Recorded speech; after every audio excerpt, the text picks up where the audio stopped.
This is Welcome to Kenya. LNA. 25th of June is a day that is inked in Kenyans' history permanently, as Kenyans commemorate the first anniversary of the brutal murder of Kenyans who are protesting for the Finance Bill 2024.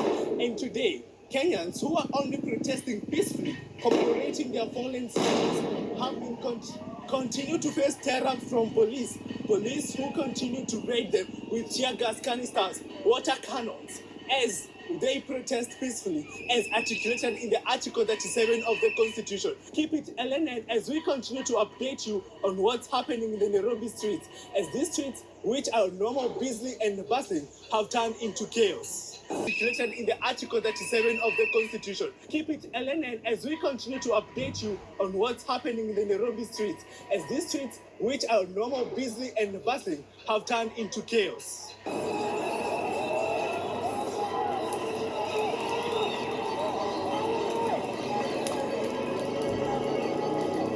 This government is taking us for fools.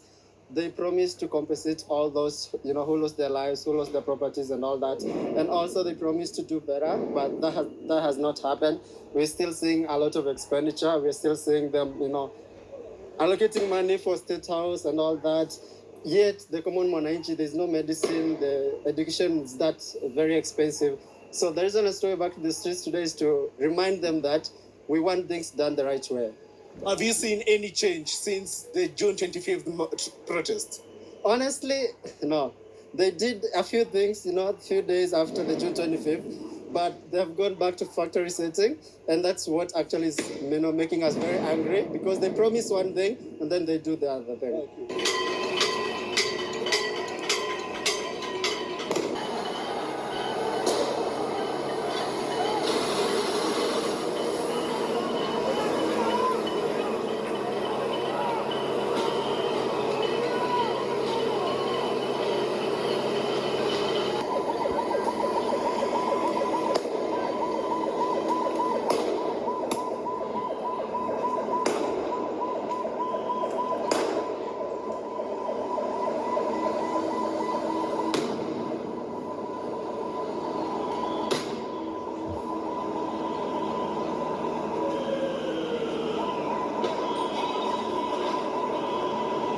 As youths, we know the future of this country relies on our hands.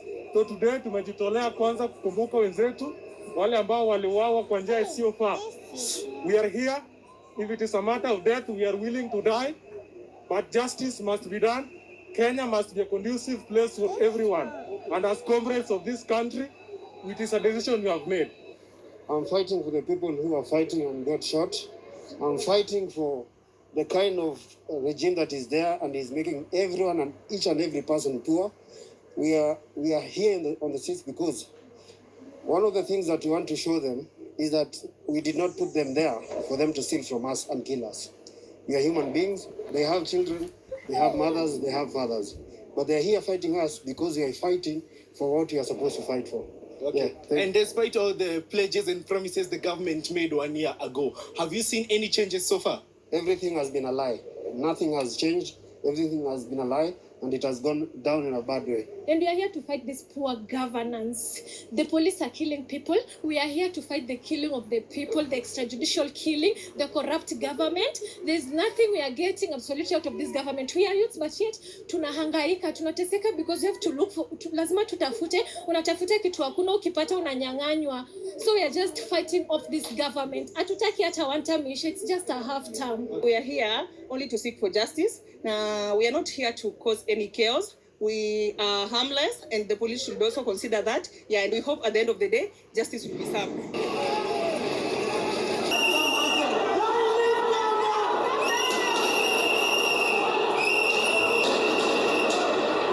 Elsewhere on Thika Road, violent clashes erupted during a protest marked by a dramatic confrontation between a protester and a police officer. The lone officer faced an unarmed protester who relied solely on clenched fists. The two exchanged blows, but the officer was overwhelmed by protesters' punches, culminating in a strike that knocked him into a roadside drainage trench.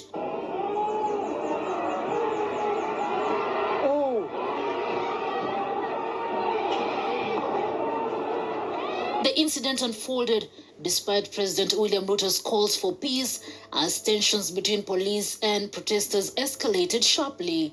Na tuhakikishe ya kwamba hatuharibu amani ya taifa letu la Kenya na hatupotezi nafasi ya sisi wote kuchangia katika kupeleka taifa letu la Kenya. From Kilifi County, President William Ruto addressed the nation, his voice firm yet conciliatory.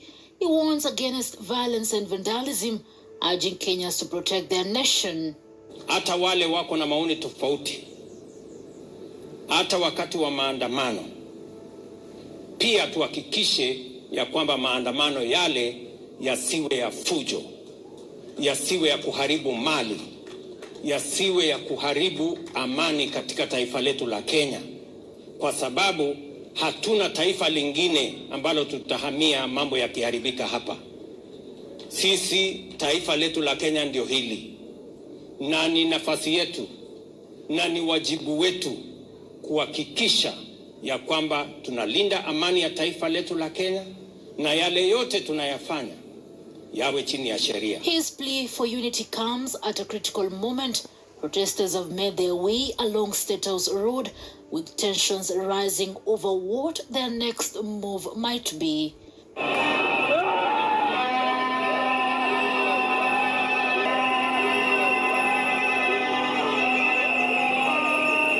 This plea also coincides with chilling development. The Communications Authority of Kenya has switched off major media outlets NTV and KTN, prompting fears over government-orchestrated news blackout. The move has sparked outrage, with protesters chanting "Sitting in numbers" and "Occupy until victory," signaling their refusal to be silenced.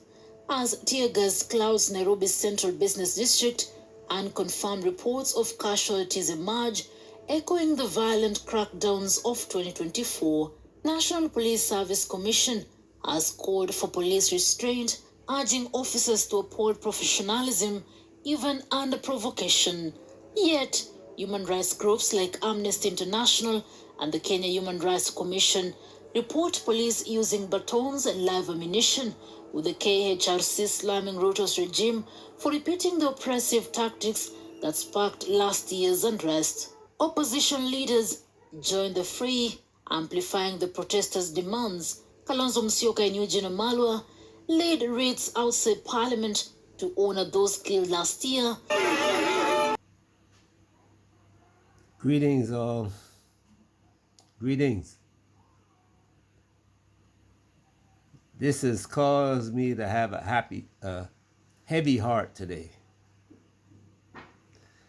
In many ways, I am still happy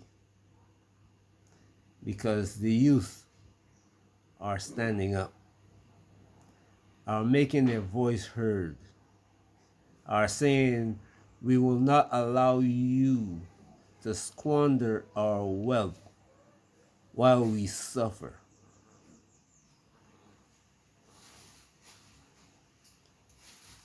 This may not be occurring in the state where you are yet, but I have been warning you. Be safe, be careful. It is occurring for a reason. This is not something that's accidental.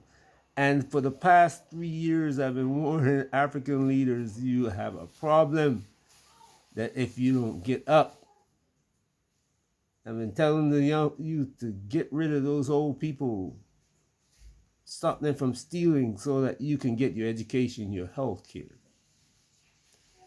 and make the change that is required in Africa that bring respect to you and all Africans.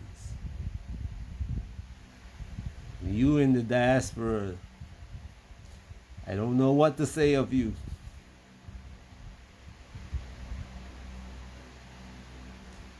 I don't know what to tell you. Well, can say I don't know what to say.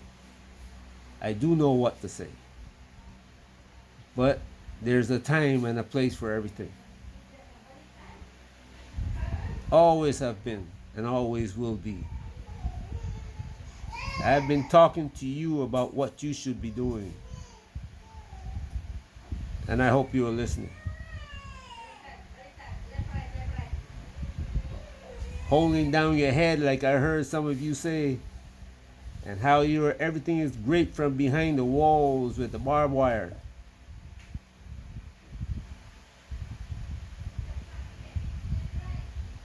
But these young men are fighting for you too.